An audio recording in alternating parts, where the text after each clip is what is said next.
Step 2 of our hypothesis test is to calculate the test statistic.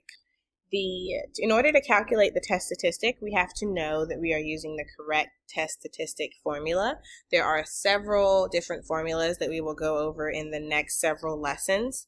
I will go ahead and tell you that for this particular hypothesis test that we are doing, the test statistic formula is that Z, which is our test statistic, is equal to X bar minus mu divided by sigma divided by the square root of n.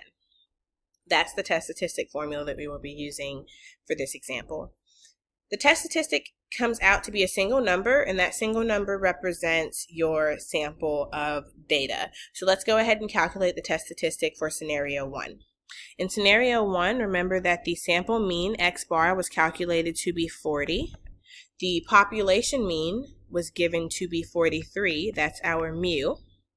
Sigma, we were given that the population standard deviation was 12.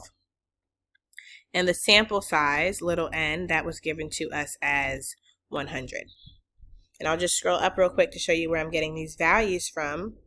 They're coming from the original example. So we were given that it should be 43 grams. That tells us that mu is equal to 43. Each of the friends weighed 100 candy bars, so this is our n, our sample size is 100. And we're assuming that the population standard deviation is 12, and so our sigma is 12. Again, remember, we're working with scenario 1, and so our X bar is equal to 40 grams.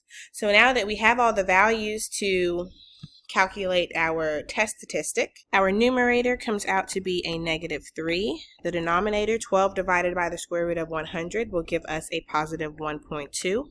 And -3 divided by 1.2 is equal to 2.5.